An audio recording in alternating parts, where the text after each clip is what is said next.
Ladies and gentlemen, welcome back here at the Garena Premier League Spring 2017. And of course, this is our Game 3. We're going to be your shoutcasters for this game. I am Shinbu with 1, 4 on I, and with me is Atlas. We just came in from that Game 2. Representative for the Philippines, MSK, taking a victory against the representative of Singapore, Team Rigel. What are your thoughts for that game? For that game, I think that MSK played it pretty smoothly, especially Exozen. And I actually wasn't expecting James to be the jungler, Yes. but I do think that they have lots more potential with this James. And It was rewarding. Yeah, it was very rewarding to sub in James instead. But I don't think that this game is a proper gauge of their power yet. For MSK fans out there, I advise not to get too ahead of yourselves, because I think the true test for MSK would be if they are able to beat Kuala Lumpur Hunters, and Kuala Lumpur Hunters is one of the most powerful teams in GPL right now. So the true test for that, would be if MSK is able to beat on the side of Rigel. Their early game was pretty good. They were able to match a lot of MSK's movements, but a few overcommitments here and there getting baited, and that just kind of snowballed as Exosen took over the game, especially with a few Baron calls. And like CYH, no one was tanking for CYH, no one was sharing the damage for that.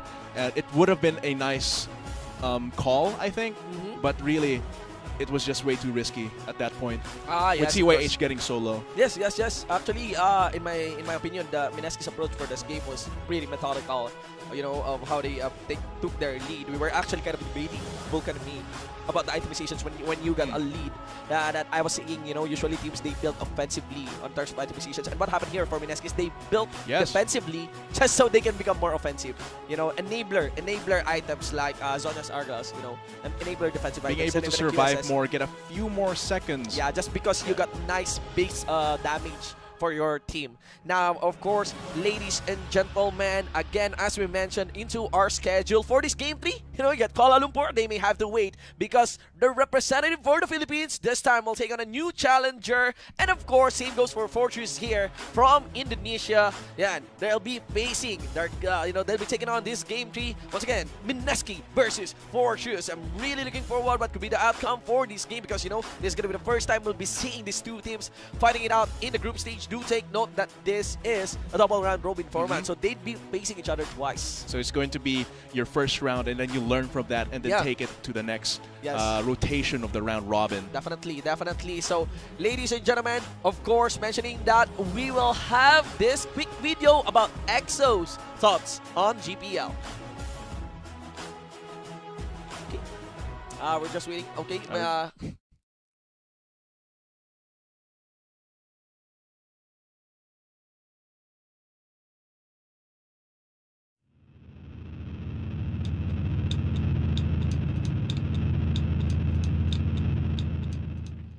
I think yung proudest moment ko sa pro is yung umabot kaming worlds noong 2013. Tapos yung nanalo kami sa Vietnam. I mean sa Southeast Asia. Siguro si Optimus kasi sobrang skilled player niya. Gusto kong matesting yung skills ko sa kanya. Siguro yung Vietnam team kasi sobrang ahead sila compare sa ibang teams dito sa Southeast Asia. Yung team fight nila, lahat. Watch out for MSK. Don't underestimate us.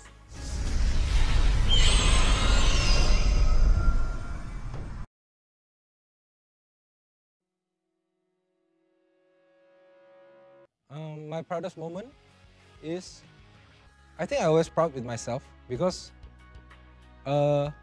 looking back at my hard work, I think that's something that I'm proud of. So yeah, I was proud with myself.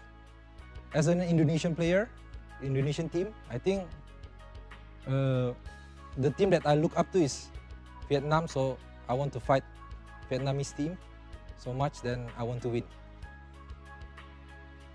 As I said before, I think Vietnam is one of the strong team right now, a really strong team. That's why I want to beat Vietnam. I want to know like how much that I need to practice to beat Vietnamese. So, yeah. I think in C region, Indonesia team is kind of people like not really count as a big threat, but I think you guys need to be prepared because Indonesia team, my team, aim to be the champion in this GPL.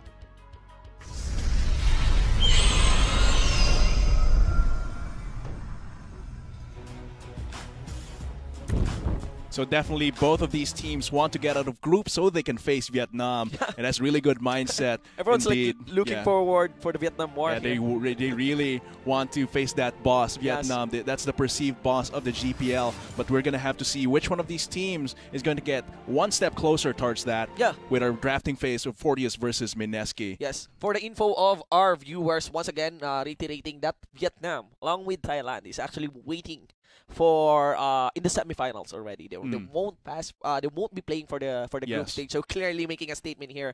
That's why there's kind of a good reason really for the teams as they look forward in facing the teams, the likes of Vietnam, Optimus, treading the mid lane. You know, once they qualified for the semifinals. It's really all about how are they going to play this draft. Really. Looking at the bans, the first rotation of bans here, Fortius does not want to deal. Now it's Nixta playing for Mineski instead of James. We're going to see how that plays out. They don't want to. They really don't want to see his Graves. The Rumble as well from Kaigu. Kaigu is known to play a lot of that Rumble. On the side of Mineski, they are looking to ban out the Lulu and the Karma. Really double support ban, focusing on offense here. Actually, this might actually be a clue. Yes. They might be looking for something with loss of burst, banning out the shields and the wild growth from Lulu, the shields as well, and survivability from Karma. So, if you remove, Lulu and Karma early on into this game, this Enchanter supports, that clearly gives a signal that there will be a lot of damage to be brought in this game. Let's see if will the supports be revealed here too early because that has been the running meta. Well, for here in the Philippines, but so far, Fortunes, Lee Sin. That's going to be Myokon's Lee Sin. Yes. And Myokon, really, I think this is really just fit in Myokon's playstyle. He is quite similar to the previous one from Kuala Lumpur Hunters, Caspiel, and how they always want to go aggressive. They always want to make plays with their mid laner. Myokon was not able to show that quite as well in Kuala Lumpur in the game against Kuala Lumpur Hunters, but he might have a more even match against Mineski. But I think what he's going to try to do here is the usual. Work with Beyond. Beyond will push in the lane and use that freedom to pressure other lanes as well as counter jungle. Yes, of course, ladies and gentlemen. So no reveal for the support in the half of Fortunes here, but we'll be seeing again, as you mentioned, here in the Philippines, the running meta actually in terms of drafting would be an early reveal for the bot lane because it's not really that punishing as perceived by our players. You can see that there's gonna be the Malzahar and the Jhin. Lots of damage to be brought here in the bot lane by Mineski. The answer to that would be the Tamkens. Of course, easily the Tamkens could just devour anyone. That seems to be the target of any Malzahar support. I like this adaptation. Yes. Because indeed, you can just save your AD carry or anyone in your team once they're Nether Grasp. And I think it's because banned out, Lulu and Karma, both very high shield, high survivability Enchanter champions. I think having the Tahm Kench against a composition that Mineski might be drafting is very good because it doesn't matter if you can't shield your AD carry or your carry, if you can just take them out of the fight. Of course, the problem with that is that carry is out of the fight for 3-4 seconds, and that might be time for Mineski to capitalize on that. But it seems like Fortius picking up the cannon for their last pick, for the first rotation of picks, might be the one to just give them more time, more CC, more sustained damage to help against not having not having the carry for a few seconds being devoured by the Tahm Kench on offense. Okay, so it's going to be Nixta on that Rex side. Very high pressure early game. Lots of mobility around the jungle with the tunnels, being able to void rush very quickly to lane. So pressure, I think that Nixta will have to do quite a lot to match whatever Myokon wants to do. Yes, indeed. Because Myokon is very aggressive. He wants to be aggressive together with Beyond. What's so cool about pick up of the Rex side here, to mention that it easily translates into a very nice tank in the late game, is that it is very rewarding, the spot on the Lee Sin early on. And we have to take note of the Rex side passive. Rex side is very, very capable of spotting up any upcoming gank. A very, very nice champion to both initiate and counter gank as well. And that Tremor Sense, it's very rewarding once you spot this Lee Sin. Because Myokon always wants to move around, and that huge range of the Tremor Sense will allow him to find Myokon when Nixta is looking for him in his own jungle, because Myokon wants to invade, wants to pressure, wants to path behind the entrances of Mineski's jungle. So it's going to be Kaigu probably going on that Gragas top lane. Very tanky. Very, very tanky. And I'd say a good pickup, especially against the cannon. Yeah, it might be against the cannon, but we have seen some cannon in other lanes, flexed in other lanes in other regions. But I think the most likely here is Square on that cannon. That is just my guess, ladies and gentlemen. But of course, so yeah, not gonna be the top lane, so it got flexed. Yeah, okay, it's gonna be a very flexible pick here. So they will transition that into a Maokai for that top lane to match the tankiness of Kaigu's Gragas. Yes, of course, ladies and gentlemen. Let's see what's gonna be the last pick here by Fortress.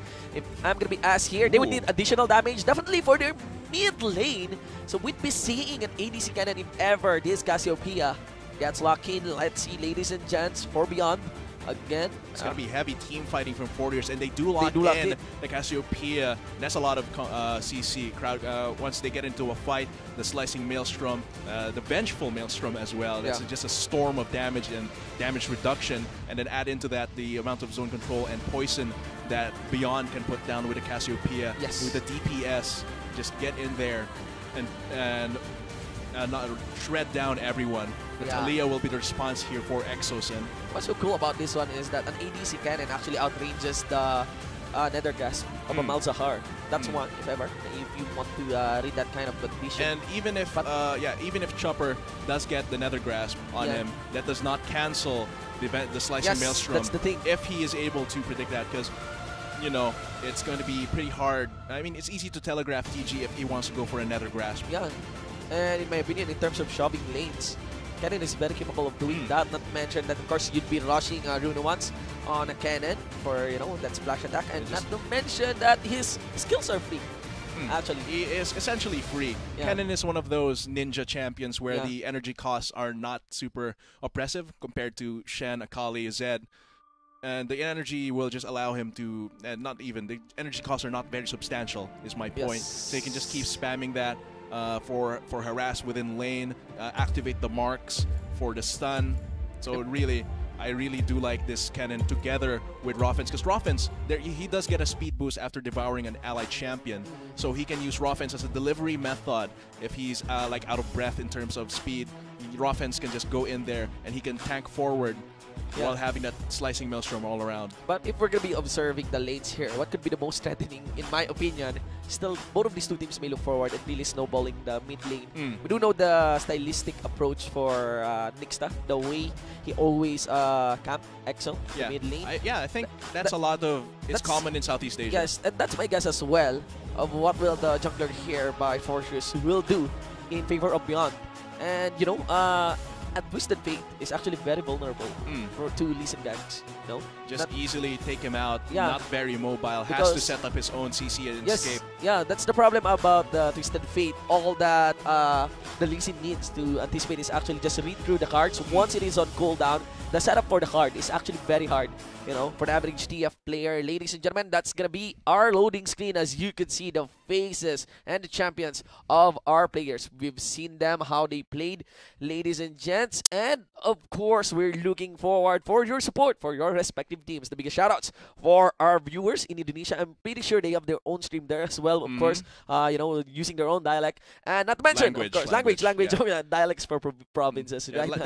Dialects are variations of a language that are distinct enough. But you know, yes, for the Indonesia, for Indonesia, and of course for Mineski, the supporters from the Philippines, we want to send a big shoutouts as we are live on YouTube, gaming.youtube.com/pagegarena/live. We'd also like to thank our major sponsors, Plantronics, PLTT, and Corion. All right, so let's go to our transition. Yep. Yes, of course.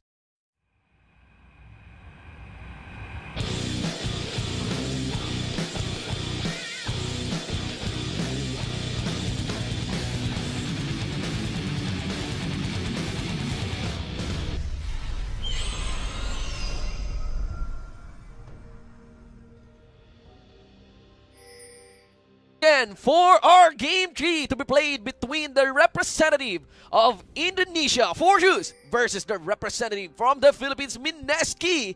This is the Garena Premier League Spring 2017 group stage. And just now is going to be our level 1s, going to be played out, just standard lines of scrimmage. I have not seen any too risky invades here, trying to, or any establishing deep vision for our junglers here. Seems like just a few random pings in the bot lane. You take note, guys, that we'll be playing for the patch 7.6. Yeah, 7.6. Of course. It's not too relevant with the compositions we have right now, but that is 7.6 is important if anyone ever picks up Camille. That's the most notable champion that got changed, I believe. 7.7, right? So yeah. We're just gonna see the teams play their level 1s. Yes, of course.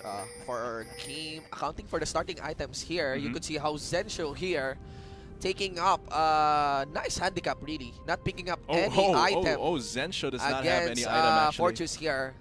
Very, very gallant for Zensho here. Let's see if we'll not pay off. Oh my god, and ladies and gentlemen, of course there's going to be the passive. Does Fortress know that Zensho has no damage? This is the Jean! Fourth bullet! One last flash. No, he won't go for it. The heal is up for Chopper, yes, of course. So no need to risk that flash, but that loss of the initial item is going to be so bad for Zensho in lane. Because you don't get the health, you don't get the AD, especially not the lifesteal from Doran's Blade. Not even a longsword with 3 potions is available for him. So it's going to make his laning a wee bit harder, but TG can compensate a bit for the damage, but still, that's a huge handicap for him, actually. Manifesting already in a that for that engage in the bot lane, the exhaust has been burned. So the exhaust has been burned on the side of TG, so Zensho's time there in the bot lane is going to be much harder once these 2 bot lanes reach their spikes level 3, level 4, especially coming into level 6 if he has not recalled before then.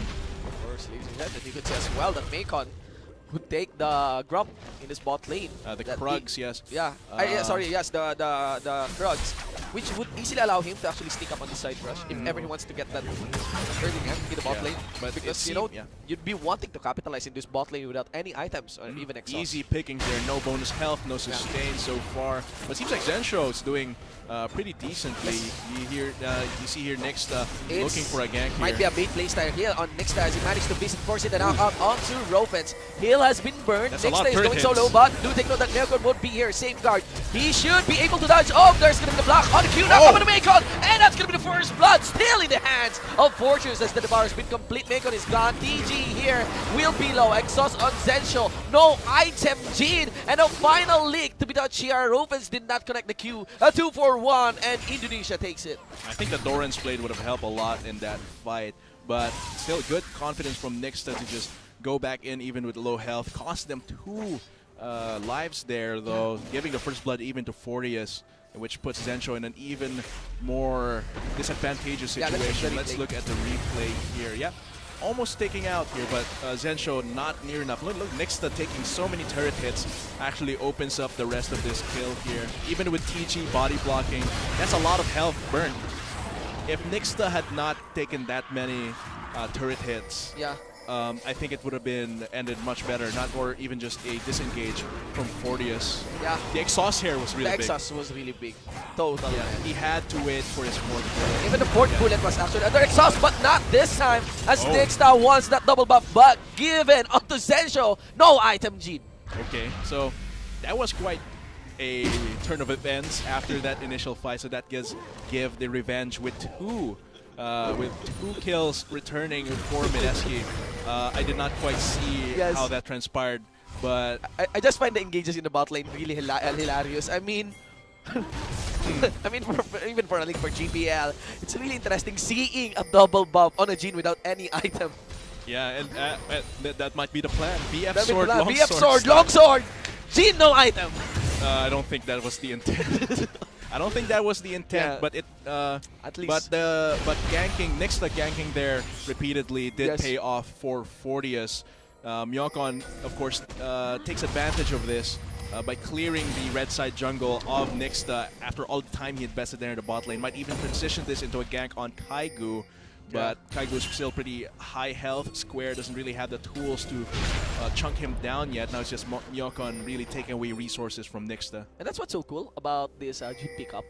Just understanding for this game, because Jin is actually one of the few ADCs in the 7.6 patch that you wouldn't be rushing Blade of the Ruined King.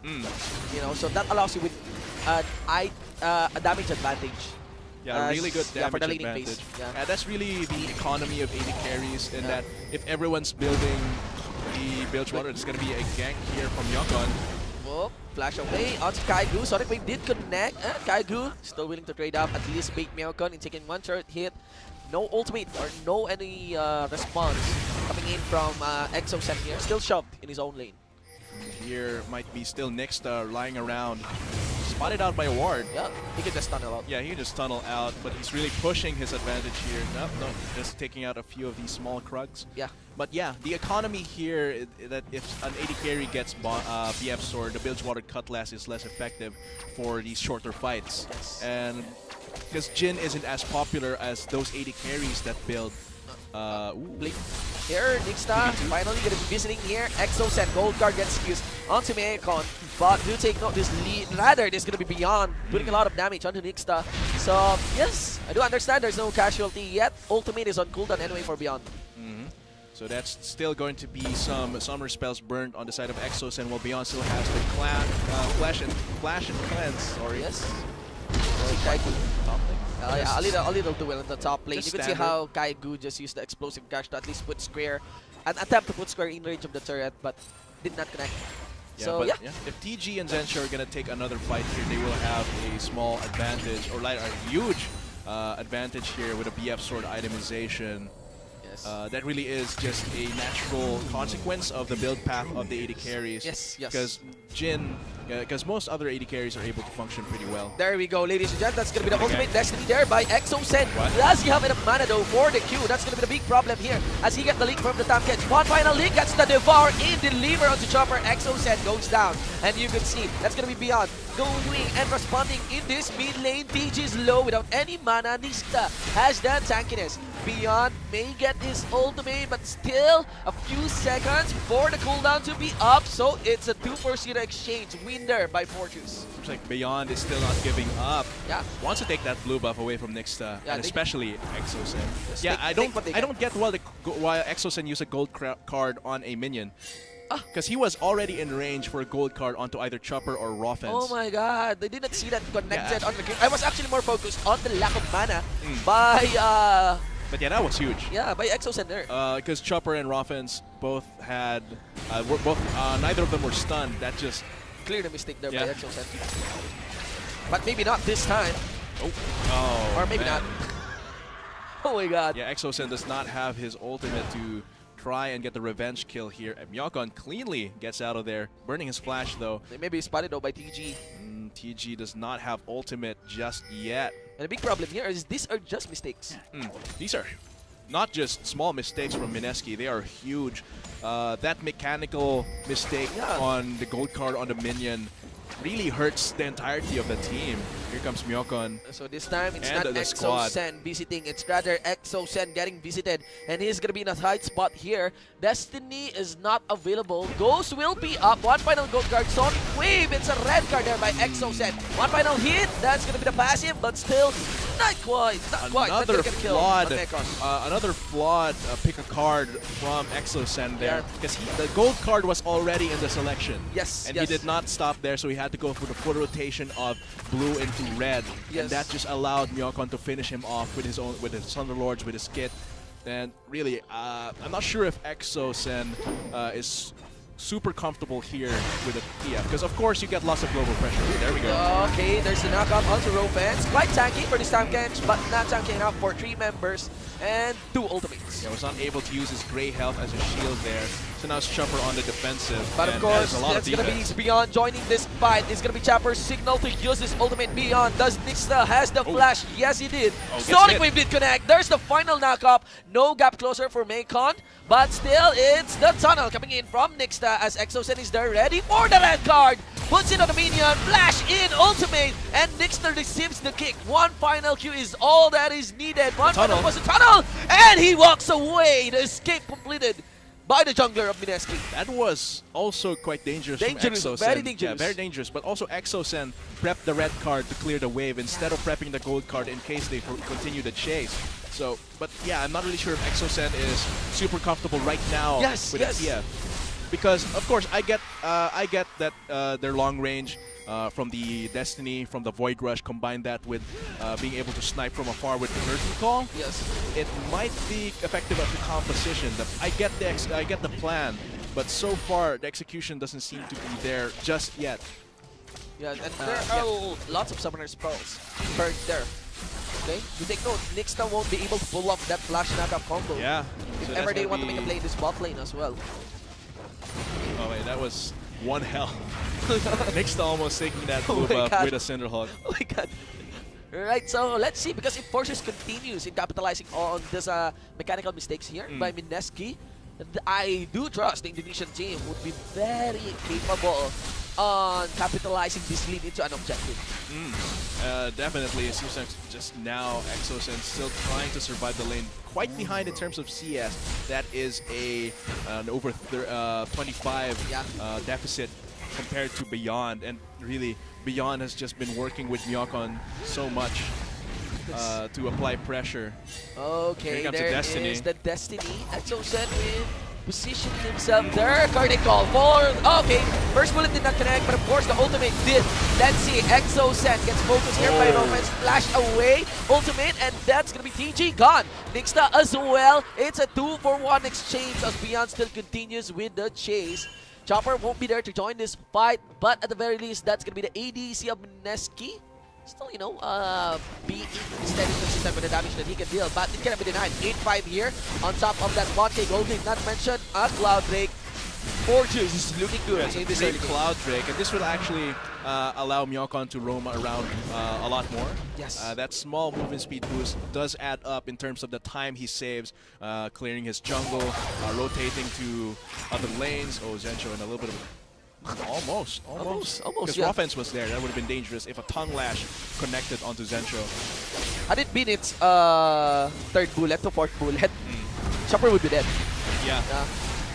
But it was actually the first bullet to second bullet only. So, you know, there's actually this mechanic of the fourth bullet being very fast. Let's see that played out in Let's the look bot at the... lane. they burn so much just for Myokon. The Curtain Call, the Nether Grass, the Destiny, all of that here, but they overstay.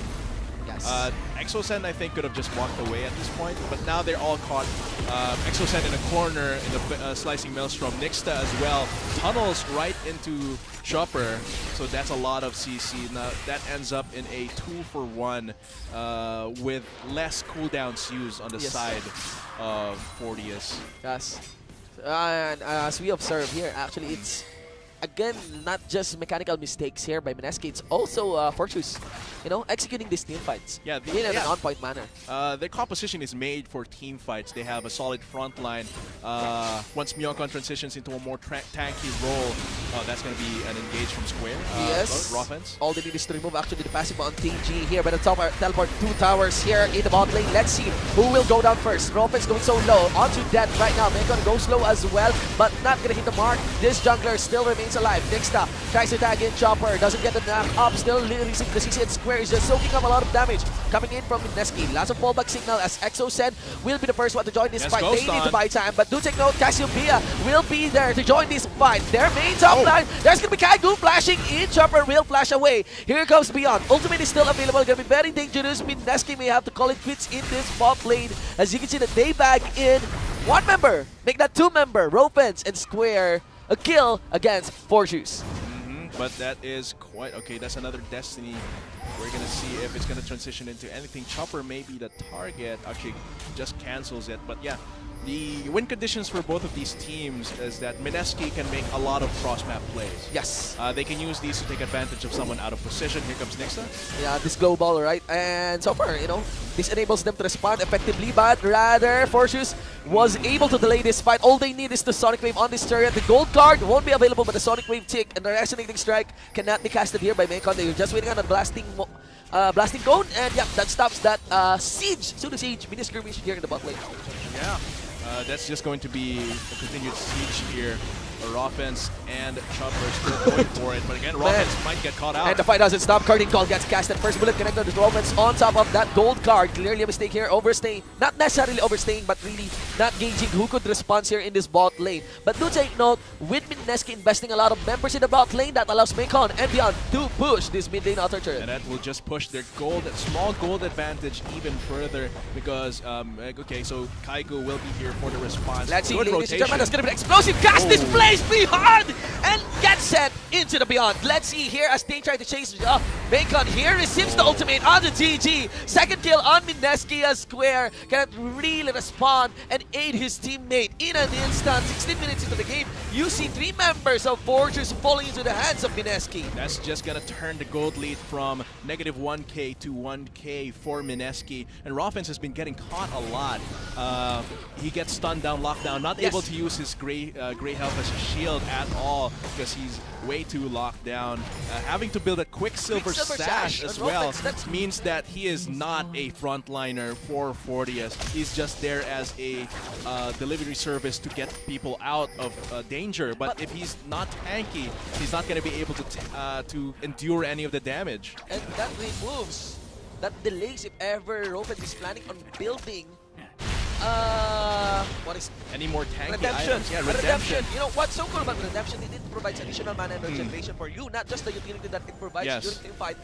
I believe with this kind of itemization, Forces won't be ready for very the game selfish. fights. I mean, I guess you could argue that QSS, okay, you get stunned, you won't be able to save your carry. But being more tanky and being able to heal your team in a team fight, especially in a team fight oriented composition from Fortius, is just asking for trouble. Yeah, you don't necessarily see that. That would just easily signal MSK to, you know, to keep going for the carries because there's no one to save them effectively. Oh my god. There's going to be the bot lane in danger. Oh, but look at the wave clear coming from Kaigo.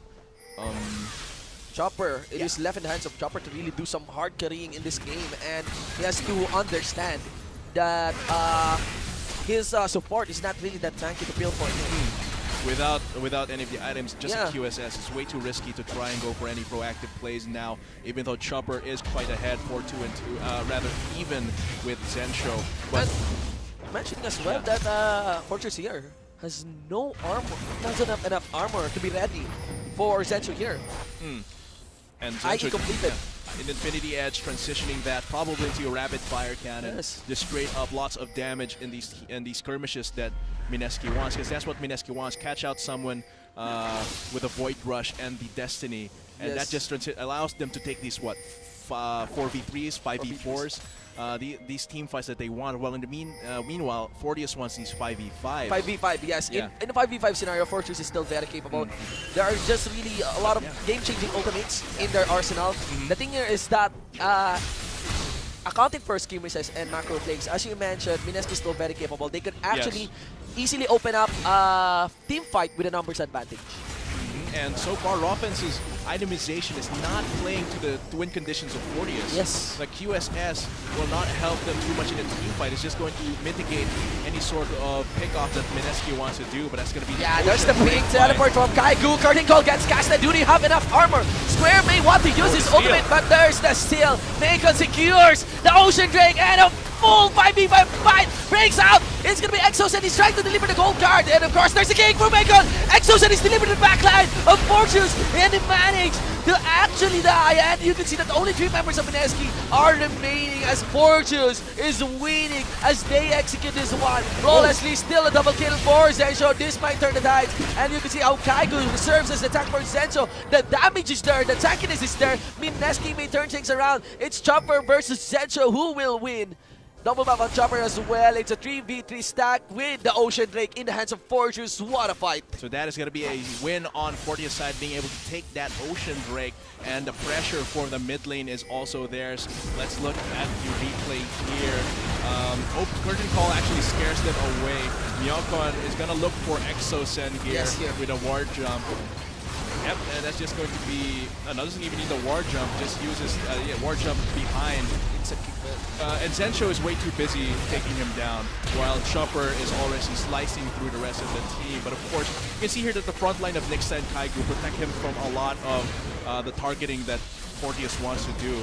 So with a flash, burning a flash in the heel, he can just match with, turn it into a 3-for-3.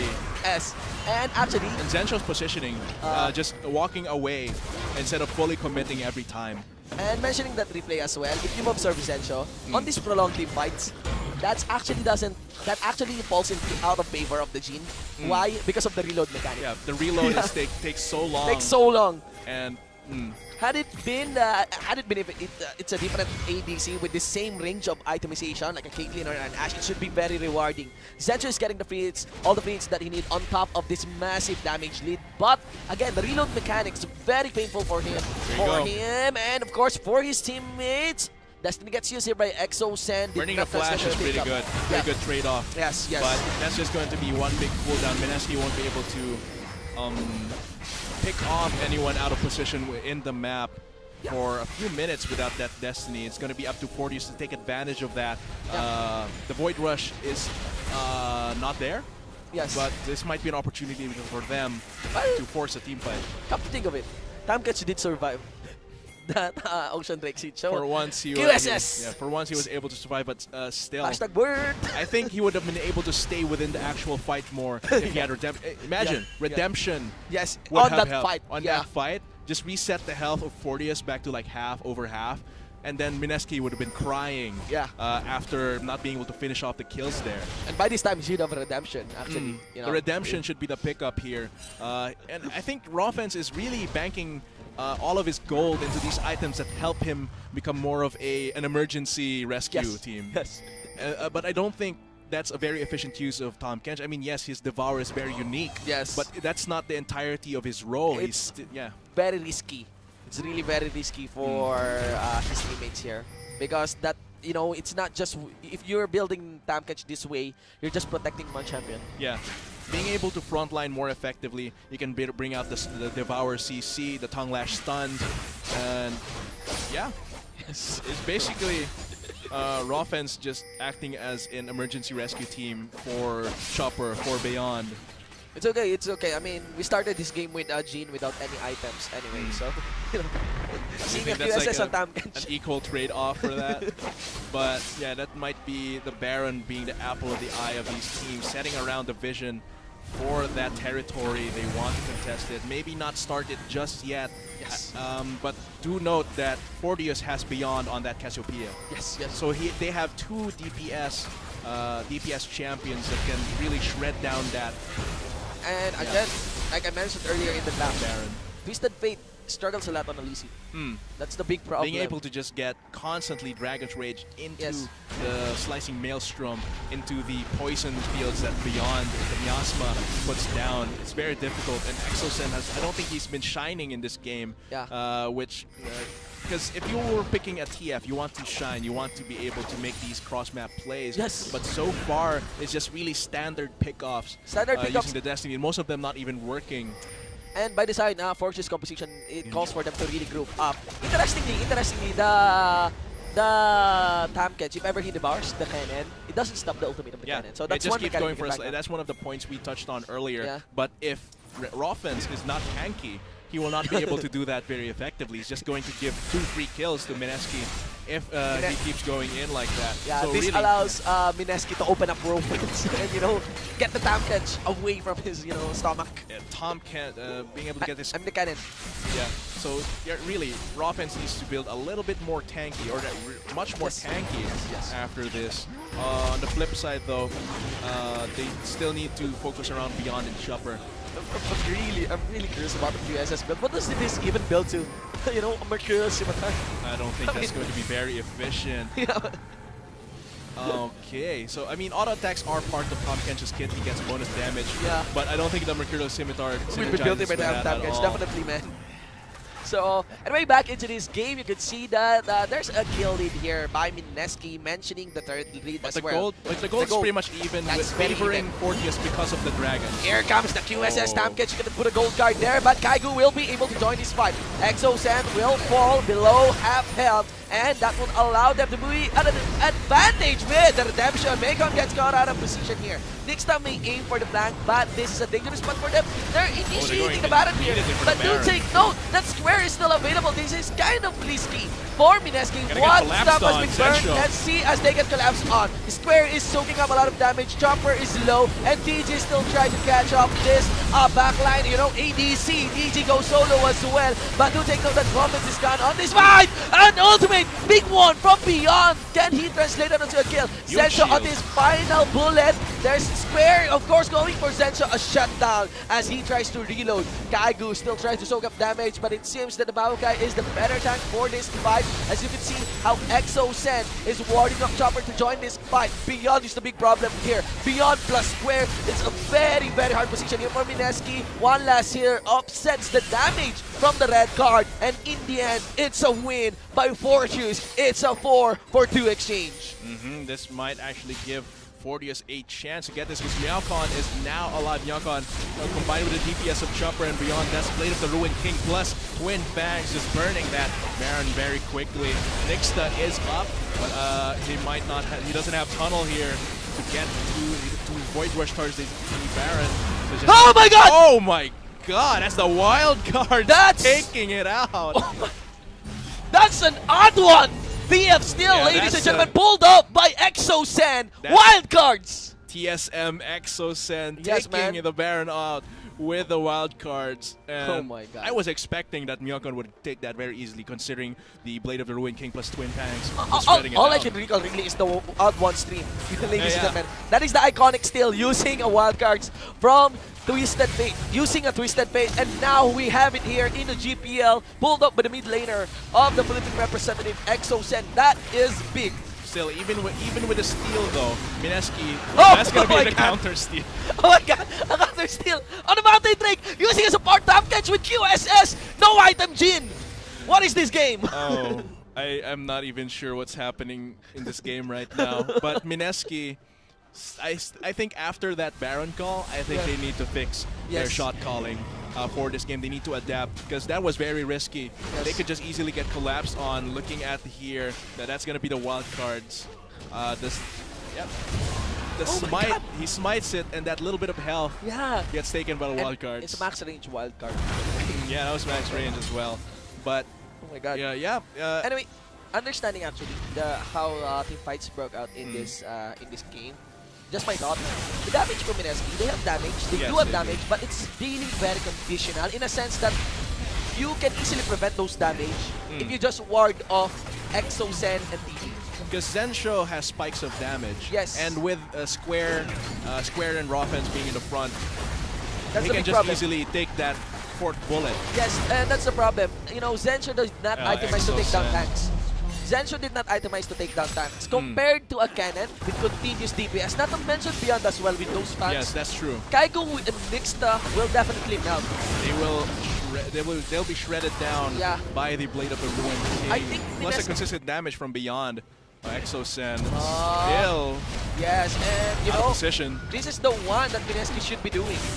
I think Mineski should opt in making picks, not taking 5v5 team fights, and especially not making that mistake of going solo and getting picked off by Trying a to Lee Sin. split push. Yes. You have the Destiny. Yes, Exo-Sen does have the Destiny. Let's look at the replay a little bit here for the Dragon Steel. Okay. 67 health. Yep. 1,058. I think that's the final bullet of Zensho there. It's really weird, but you know, QSS worth. Yeah, Zensho has not itemized to build against Square, and because well, Rawfence wasn't building tanky, he does have the Locket of the Iron Solari now to mitigate a lot of the burst that Mineski can have, a lot of the damage that Mineski can pull out. Yeah. Now, The Chopper playing a little bit dangerous. He has his team backing him up, so no fear, no fear. yes. But looking at the team fights, Fortius will have the advantage in a straight-up 5v5. Yes. Because the damage mitigation from Square, Nyokon just dancing around, kicking people is in the face. Well, Beyond and Chopper, these are basically two DPS carries. With the Twin Fangs is a lot faster, a lot more consistent than Wildcards and Pick a Card, dealing that damage and stunning them. So really, Exosen, if he's easily taken out by Myoka. If he's taken out, that's a lot of damage. If he spends most of his time running away just like this, oh, that's flash from him. But if he spends most of his time in team fights running away from threats, and that just means Beyond is just dealing more damage than him as a carry, and he's not been making any plays that, because Beyond is just dealing so much damage. And this is like a taking time bomb for MSK. They should like find a way to solve this before they get choked out. Yeah, because Chopper has just been split pushing so effectively with those two Mountain Drakes, shredding down these turrets with his shurikens. And Exosen in a really dangerous position here. Oh, guard. You connect. One last hit. Redemption. Crit. Is that a crit strike? That was a critical strike, I believe. This opens up MSK's mid lane second tier turret for Fortius. They can just easily take this down. They do have the wave clear to match it, but Chopper's still taking down these turrets. You know, Fortius, Indonesia is really going big for this game. I'm really curious what is happening to Exosen here right now. Getting caught out of position for multiple times already. He got kicked by the Lee Sin earlier in the top lane, and right now with Exosen gone, this is easily a walk in the park for Fortius to take down this inner mid lane turret. Man, I really like using Chopper to split push instead of square, because MSK can take a 5v5 fight, and a 5v4 fight is still kind of shaky for them because of Beyond putting out so much DPS and Myokan easily picking out Exosen. So they can have Chopper going down to the bot, and then MSK still can engage 5v5 or 4v4, 5v4 or 4v4 because they'll still lose against Beyond. And Exosen really not being able to ward that spot really hurt him. Losing 1, 5, and 4 right now. Losing an inhibitor turret is going to be very punishing for MSK. And that's going to be easy for Fortius to do because of their two Mountain Drakes and another one spawning in less than a minute. They need to find a read here in a sense that they need to divide and conquer the members of Fortius.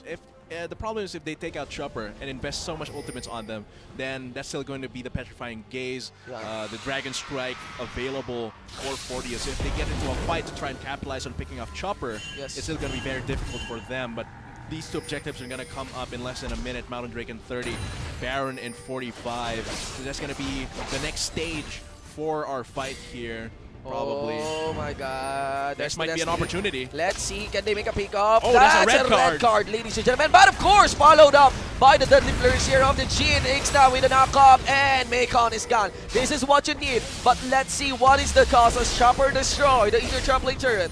It's gonna be a Mountain Drake to spawn, and let's see as Fortius may aim to take this fight. Now, what I'm curious about this fight. Can they really continue with this one? Do take note that there is no ultimate from Exosen. This is just flat out 3 members of MSK, but the teleport is there. Is Gaigu trying to join this fight? DG goes down. It's a straight up 3v3 once again. But Beyond is already gone. Redemption for the generation. Zensho did not collect the deadly flourish, but burns a flash under square, and Chopper stops that push in the top lane. Clearly no damage for Fortress here, but of course, the damage from MSK is kind of limited. After the reload, you use the curtain call. Second bullet gets the kill. Fourth bullet definitely will connect onto square on the choke point. Instantly, 3 members in the hands of MSK. This is what they need. And this is going to be a Mountain Drake for them. Chopper too far to actually respond to that, walking down there. No teammates to back him up. So it's going to be the first Mountain Drake, the first Drake for MSK.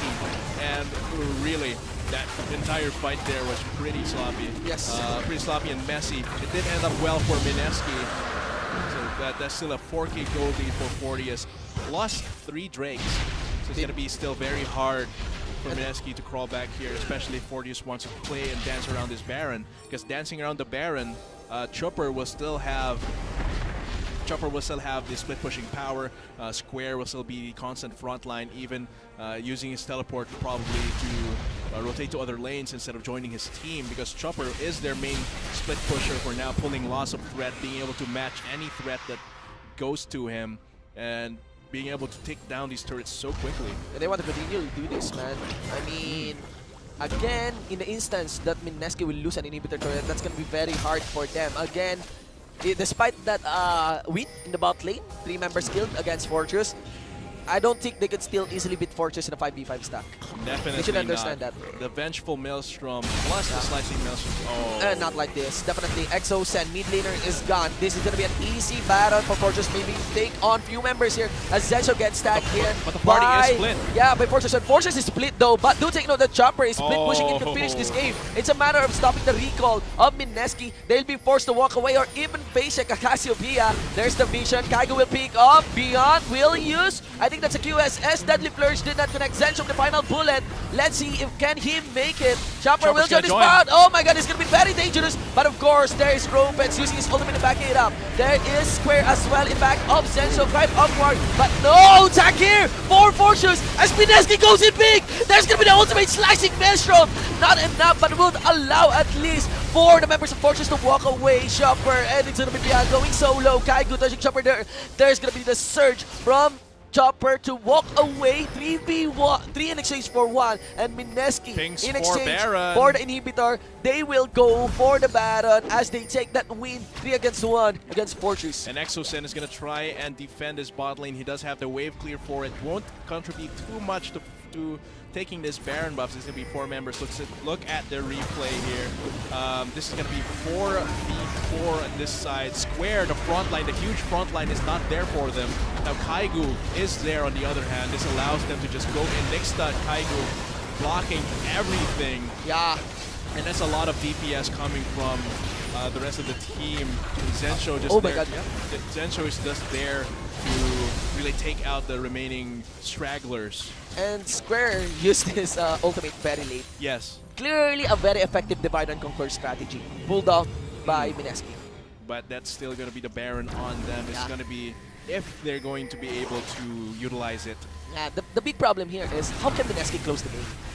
Because to close the game would require you to pull up a 5v5 try to make, because their composition, they still want to make these pickoffs. Yeah. Using the gold card with Destiny, plus the Void Rush, being able to rotate very quickly around the map, plus the tunnels.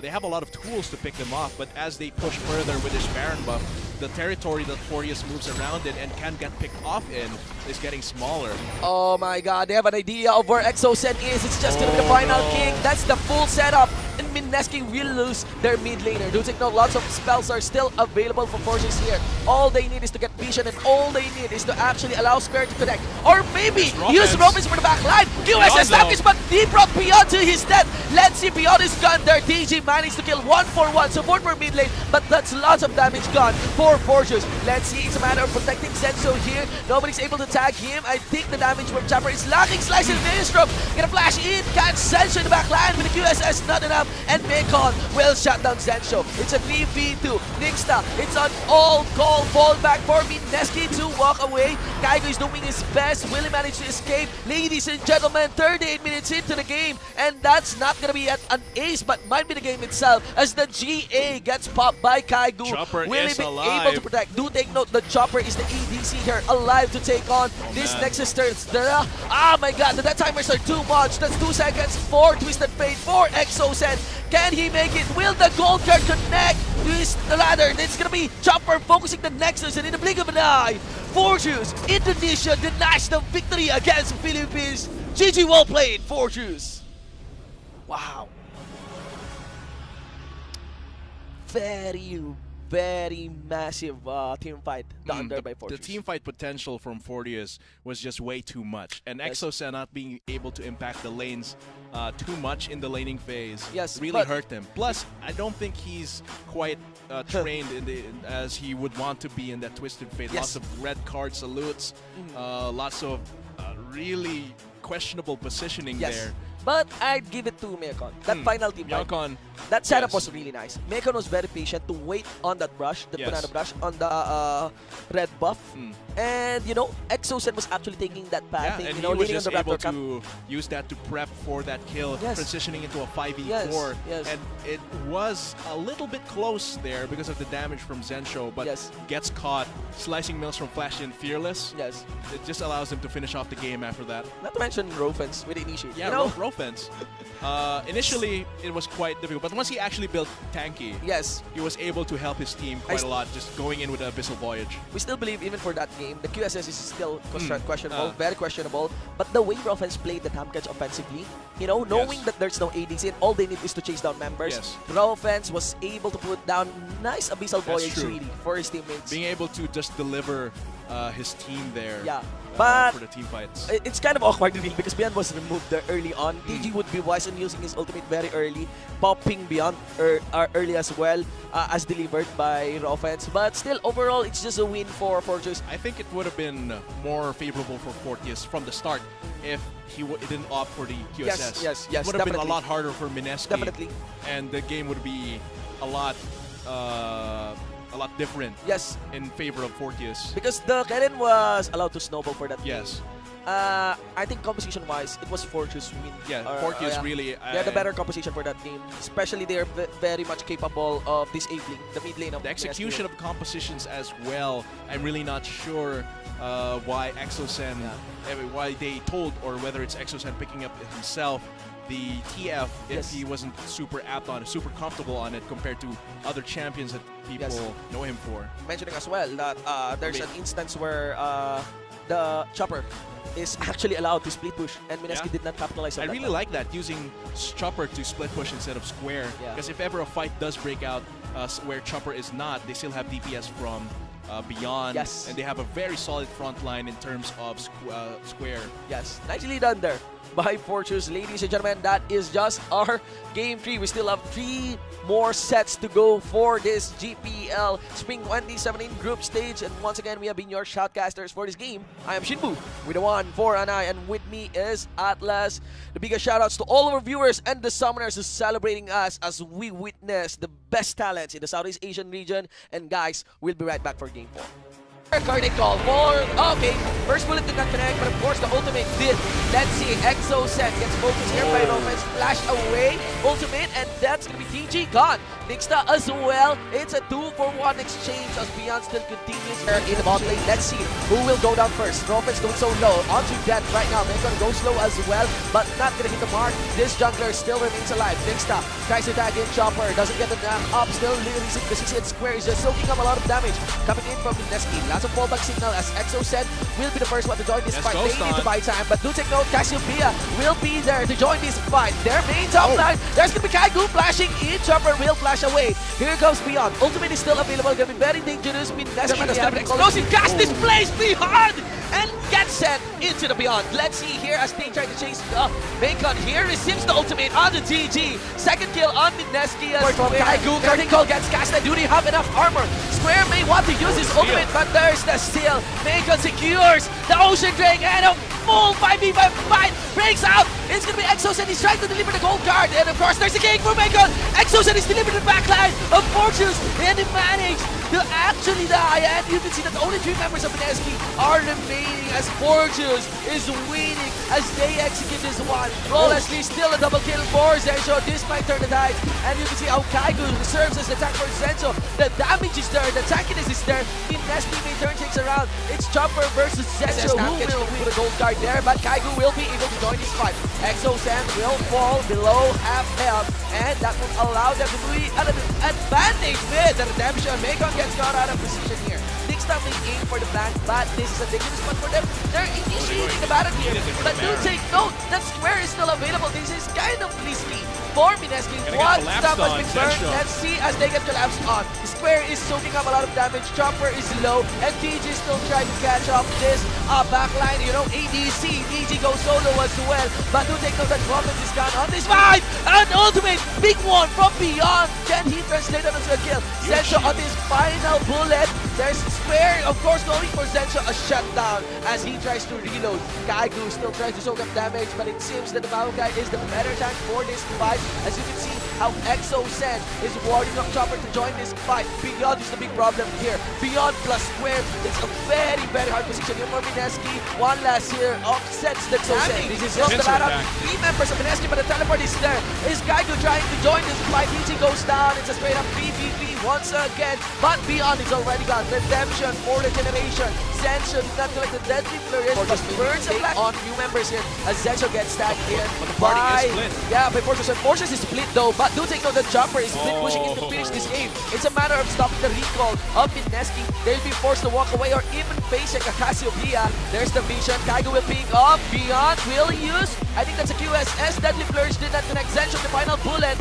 Let's see if can he make it. Chopper will join this spot. Oh my god, it's gonna be very dangerous. But of course, there is Rovens using his ultimate to back it up. There is Square as well in back of Zensho. 5 upward, but no attack here for Fortress as Mineski goes in big. There's gonna be the ultimate slicing maelstrom. Not enough, but will allow at least for the members of Fortress to walk away. Chopper and it's gonna be Beyond going solo. Kaigu touching Chopper there. There's gonna be the surge from